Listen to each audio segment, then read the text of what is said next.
straight into the roof of the net. Nice one. Straight down the middle.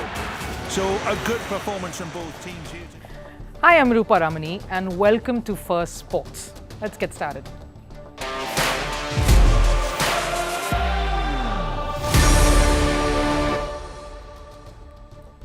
Sport is interesting because of the players, we all know that. And it is the ones who have streaks of grey that make you watch it more, because you simply cannot ignore them. They are at the top of their game, and yet they have an off-field persona that completely swings the other way. Geniuses who have a streak in them. The show features two such superstars who have not won any award for being Mr. Congenialities anywhere. One is a cricketer who has always loved a good fight, be it both on and off the fields, but the world is looking to seeing him off in his farewell test in Sydney. The other is a footballer who has always had no regard for the rule book, England's problem child of the past, who is now struggling to hold on to the post of football manager, fired within just 83 days from his last stint. Both these heroes heading your way. Also, what has turned Mohammed Siraj into the fire-breathing monster at Cape Town against South Africa in the second test match between India and South Africa. India almost closing the door on Proteas after a fiery performance on day one. All of that heading your way, but first, a look at Sports 360.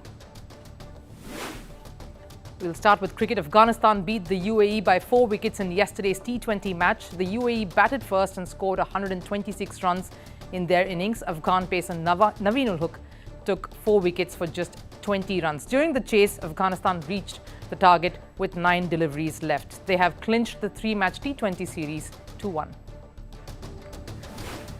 Australia women beat India by 190 runs in yesterday's ODI. Australia batted first and scored 338 runs in their 50 overs. Phoebe Litchfield scored a century to help Australia get to their highest total against India. During the chase, India were bowled out for just 148 runs. Australia have swept the 3-match ODI series, winning all the games. Cricket South Africa has responded after receiving heavy backlash for selecting a squad featuring 7 debutants for the country's 2 fixtures in New Zealand next month. The series will clash with CSA's domestic 2020 competition. The board said, and I quote, "CSA has the utmost respect for the test format as the pinnacle of the game we love." They said the dates for the New Zealand tour had been agreed upon much before the SA T20 schedule. The International Olympic Committee has tightened the measures for transgender athletes at the Paris Olympics. The athletes have now been banned from weightlifting as well. According to the committee, transgender athletes who have gone through male puberty will face these restrictions. The athletes have also been banned from cycling and athletic events at the Olympics. And in basketball, Oklahoma City Thunder beat the Boston Celtics last night. Thunder won the high-scoring game 127 to 123. Oklahoma's Shai Gilgeous-Alexander was the highest scorer of the match with 36 buckets. Now, the third test match between Australia and Pakistan has begun today, and the one topic that was doing the rounds when the series began has popped up once again. And rightfully so. David Warner's farewell to Test cricket. The Aussie captain is calling it the Warner Week. There is some sense of nostalgia. He has been the face of Australian cricket for a while now. And the double whammy came some days ago when Warner said he was also bidding ODI cricket farewell. Though he's kept the option open when Champions Trophy comes around, but that's in 2025. Warner has undoubtedly been a colossal figure across all formats. The pocket-sized dynamo has dominated bowling attacks. In him, we saw the perfect combination of elegance and aggression. And one word clearly left a mark on some of his teammates as well. In fact, Pat Cummins, the current captain, said, "Warner Week has started. I think he's our greatest 3-form player. 3 formats over a decade, 2 50-over World Cups, 1 T20 World Cup. And in all of those campaigns, he was front and center, and a big reason for it. Every time he walks out there, he's competitive, ready to go. So just a champion of Australian sport, and hopefully he gets a good send-off this week." But let's get the numbers out of the way first. Warner has been a true batting genius who stamped his class across tests and ODIs. In test matches, Warner was unstoppable. His highest score has been an unbeatable 335. That trademark jump in the air to celebrate 100 is a phenomena that makes the sport so much more spectacular. A tradition, in fact, almost at every Aussie match. He was just as prolific in ODI cricket too, though for the art and the skills, you'd think he would have notched up more hundreds. But the point was never the milestones with Warner. It was the journey, the big hits and the flair in batting. Putting pressure on the opponent was more paramount instead of getting to triple figures consistently. The character that is Warner, the manner seemed to stand out more than the end result. You cannot speak about Warner, unfortunately, without speaking of his flaws, and flawed he was. Warner has always been a bullish character. Maybe that's the Aussiness in him. You did feel a sense of familiarity with Warner's rowdiness. David Warner has been in the middle of a long line of controversies that he has continually flirted with all through his career. His famous run-in with Quinton de Kock in 2013 outside the cricket field, for which he was fined, comes to mind instantly, but this was predictable. There were two hot-headed people out there involved in this particular exchange. The same year, Warner was fined for an outburst on Twitter, now X. He went on a rant against journalists during the Indian Premier League that he plays in. He was upset about a particular picture that was used in an article published, and he went on to abuse the journalists online. He, of course, later apologized for his brash behavior. There was also the audaciousness of it when Warner decided to skip a grade match to attend a horse race. He received a one-match suspension for this. The point is not the significance of the game or the occasion, it was but a grade match, but the larger issue is Warner thinking he could get away with it all. The most famous altercation, of course, was with England's Joe Root. He punched Root in a bar in Birmingham in 2023. Warner, of course, pleaded guilty for unbecoming behavior, for which he was fined as well. No one can quite forget Sandpaper Gate. Everyone knows what went down in Cape Town in 2018. It resulted in Warner and Steve Smith, the vice-captain and captain, respectively, getting suspended for a year. They did come back, of course, and much stronger for most part, but irreparable damage had already been done to the sport and to its players. The complexity that Warner has represented has not been lost on his fellow Aussie cricketers, like former captain Michael Clarke. While speaking to a cricket digital website, this is what he said. Davey has always been a tough character, someone I loved having in the team. That intent, that aggressive approach. But he was the same off the field, a little bull, and got into a little bit of trouble along the way. But I think he had a lot of support and help from certainly senior players and Cricket Australia that helped him not have his contract ripped up. There was a bit of fight to keep him because he was so important to the team. We know of geniuses in sport who have a certain streak about them, whether it is David Warner or Novak Djokovic, Mike Tyson or John McEnroe. They are incredibly skilled, a threat to any opposition, but some of their tenacity just rubbed people the wrong way. Warner, of course, has a lot to look forward to in the shortest format. He was just announced as skipper of the Dubai Capitals, the franchise that is also co-owned by the Indian Premier League Delhi franchise owners. He has led the Sunrisers Hyderabad in the IPL to a successful title win. But somehow that honeymoon period did not last too long either, with Warner revealing on social media recently that he was blocked by the very franchise he took to victory. He tries his best to be endearing now and then, with his on-field antics imitating Indian movie stars and making his social media presence cater to the Indian masses. He interacts with fans a lot, and recently he even put out a video. They've got some blind spots apparently. We spoke to the Key West Hotel, who we absolutely trust and have gone through their cameras. No one's came into our rooms, but unfortunately someone has taken my backpack out of my actual luggage, which had my backpack and my girl's presents in there. Inside this backpack was my baggy greens. It's sentimental to me. It's something that I would love to have back in my hands walking out there come this week. If it's the backpack that you really wanted, I have a spare one here. You won't get into trouble. Please reach out to Cricket Australia or myself via my social media. Quite a cute one that, but it got a lot of engagement going, with some sympathizing with him and a few others trolling him. But that's the thing about Warner.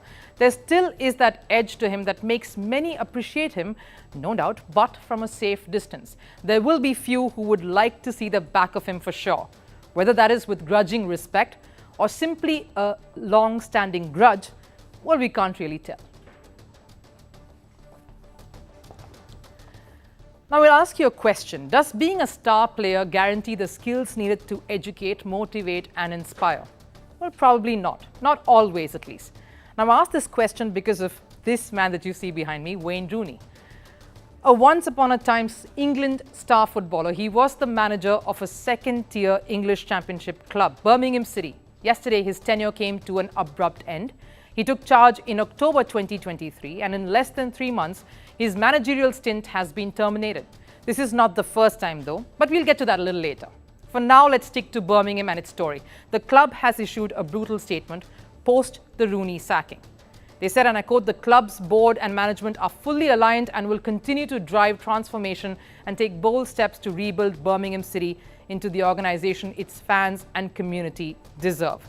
When Wayne Rooney was hired, Birmingham City sat 6th in the table. 15 games later, with him at charge, they are languishing in the 20th position. If they keep losing, they might be pushed down to a lower division. The term we know is relegation. After Monday's 3-0 defeat at the Leeds, the club is now just 6 points clear of the relegation zone. This loss meant Birmingham City hit rock bottom, at least according to the board. Birmingham lost 9 out of the 15 matches under Wayne Rooney and only managed to win 2 games. Birmingham CEO Gary Cook insisted Rooney's removal was critical. Ironical though, as it was Cook himself who had actively pushed the board to rope in Rooney in the first place. In fact, Cook is one of those who had even attempted to get Rooney across to join the Saudi Pro League during his later playing days. But in October, Cook removed John Eustace, who was at the helm back then, to sign Wayne Rooney up to take charge at Birmingham City. It was a controversial decision even back then because Birmingham had gotten off to a promising start under Eustace. Now, when Rooney was hired, he was asked to bring a no-fear football approach, but that clearly never materialized. In fact, the situation has taken an ironic turn. Birmingham is desperately trying to do some damage control. Their survival now is on the line, and seems like Rooney took the whole fearless approach rather literally. His public comments further exposed his lack of skills as a manager. After Birmingham's goalless draw with Rotherham, he lashed out at the players, some terms rather unparliamentary, and a word got around, surely not the sign of an effective leader. And now the board is hustling to find a new replacement amid the looming threat of relegation. Gary Cook will now have to bear the brunt of fans. Now, he says, "We are committed to doing what is necessary to bring success to St Andrews." Unfortunately, Wayne's time with us did not go as planned, and we have decided to move in a different direction. The search for a successor begins with immediate effect, and we will update supporters when we have further news.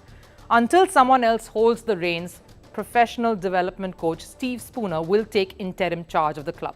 Now, when Rooney joined Birmingham, it was considered a defining moment for the club. He was asked to sign a 3.5-year contract, out of which he's lasted just 83 days. Rooney, of course, lashed out right after he was dumped. Football is a results business, and I recognize they have not been at the level I wanted them to be. However, time is the most precious commodity a manager requires, and I do not believe 13 weeks was sufficient to oversee the changes that were needed. Personally, it will take me some time to get over this setback. This is truly an inglorious chapter for a former England captain. His need for a recovery period is all the more embarrassing. Rooney's name evokes memories of spectacular goals. He was unstoppable as a striker. However, this setback puts him under a different light, and for all the wrong reasons. The question is whether a great footballer can truly master the art of managing. Rooney clearly is proof that it can't, because his track record of being a club manager is a disaster. Right before Birmingham, Rooney was in charge as manager at a major league soccer side, DC United, and he was rather excited at doing some amazing things there. Of course, I'm an ambitious person. One day I want to manage at the top level, and this is part of that process in terms of coming here, trying to develop this club, trying to get success here, but also develop myself as a manager, and but also the connection I've got with the club. Being here before, there isn't another MLS team I would have went to other than DC United. So I'm proud to be here as manager, proud to be here and try and develop this club both on and off the field. Now, that's what he said when he joined DC United. DC too ended up parting ways with him. This was after they couldn't qualify for the MLS playoffs. The club that he in fact played at himself couldn't stand him as manager. Prior to that, he enjoyed his longest stint in charge of Derby County, where he took over in 2020. They were relegated after a points deduction amid financial trouble. So all his ambitions of managing at the top level is great to hear, but seems like it's going to be take a miracle to achieve. His misfortunes as a manager is somewhat reflective of his controversial past as a player himself. His hot temper has often landed him in trouble, so being in the headlines is nothing new for him. From the time he played, he has been England's problem child and continues to be so now as manager. Wayne Rooney, though, seems unfazed. He said he will continue to look out for his next opportunity as football manager. Some take the phrase never give up probably a little too far.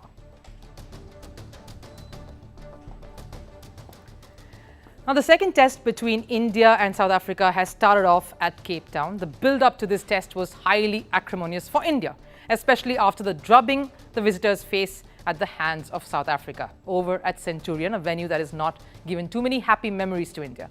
And then they went over to another venue, Cape Town, where they have not won a single test either. The pressure has been on the visitors. They had a horrid outing with the ball. The bowlers came under fire and, well, the batting was below par. The captain put up a brave front, backing his side, though admitting that many of the bowlers let the team down. But of course, come Cape Town, and suddenly things seem to be looking up. They made some changes in their playing 11. Ravindra Jadeja, of course, is back. Shardul Thakur had to make way for the young sensation Mukesh Kumar. The rest remained unchanged. One man, though, who had come under scrutiny after a lackluster showing with the ball, stood up and delivered for India yet again, taking 6 wickets and putting all the pressure back on South Africa. Take a bow, Mohammed Siraj, only the second Indian pacer after Bumrah and 5th overall to claim 6 wickets in a single session. Centurion saw a procession of the Indian batters who succumbed to the pace of Kagiso Rabada and company and wilted under the pressure of wanting to overcome the final frontier. But the biggest takeaway from that humbling loss India faced was India's lackluster bowling performance that came under fire. Barring the searing spells of comeback man Jasprit Bumrah, no one else really created a dent. Mohammed Siraj had some bursts of brilliance, but that was a shade too less to create any impact. Prasidh Krishna debuting seemed overawed by the moment. Shardul Thakur bled too many runs. And R. Ashwin did not hold sway going by the conditions that favoured the fast bowlers. In fact, Rohit Sharma, who otherwise backed his team despite the loss, did say that the bowling unit was not up to the mark. And ahead of the second test, Rohit Sharma said, "I'm sure they will have learned a lot from the first game, and tomorrow is another opportunity for them to understand what is required. It is challenging, but that's what Test cricket is about. That can happen. It's understandable, but it's about putting your faith and trust in them to get the job done." And looks like they've learnt from that misstep. Come Cape Town, and it's been a complete reversal by the visiting team. Let's focus on Mohammed Siraj alone. There are a few reasons why Siraj is special. The level of hunger he harbours to achieve is unparalleled. We all know of the time where he practically begged the team management to give him a game when he was named in India's test squad for the first time. The second reason is his level of commitment. He stayed back to fight and win India a momentous series against Australia, even as he learnt of having lost his father. This was during the pandemic, and he knew that going and coming back would delay the chances of him playing the matches. He played on with a heavy heart and won everyone over with his diligence. He particularly displayed what a dedicated fielder he was during the ODI World Cup. India's fast bowlers haven't been the best of fielders, and Siraj has been working hard to change that and contribute in the other way that he can. The other main reason he's successful is because he learns from his errors. He was more persistent. He struck early with intent, stuck to his ploy for each batter, particularly the dangerous Dean Elgar. What helps is having the very lethal Bumrah hold the other end up, and Siraj just had to add to that without erring. With this performance, Siraj making yet another case for himself, growing to be a potent assist to the experienced Jasprit Bumrah. Now that brings us to the last serve for today, the parting shot before we say goodbye. Now when it comes to fun in the world of tennis, there's probably no one who comes close to Novak Djokovic. He loves to play the prank now and then. He's added another one to his list of antics that left journalists and his fellow teammates stunned and in splits. Take a look. Hi Novak, congratulations. You know you have a huge fan base in China, but today you win China team. Maybe they will be a little bit upset. How about speaking Chinese to make them happy, like Happy New Year? 新年快乐. 新年快乐. 新年快乐，你好吗？谢谢你们的支持，为你成果，我的好榜样。榜样。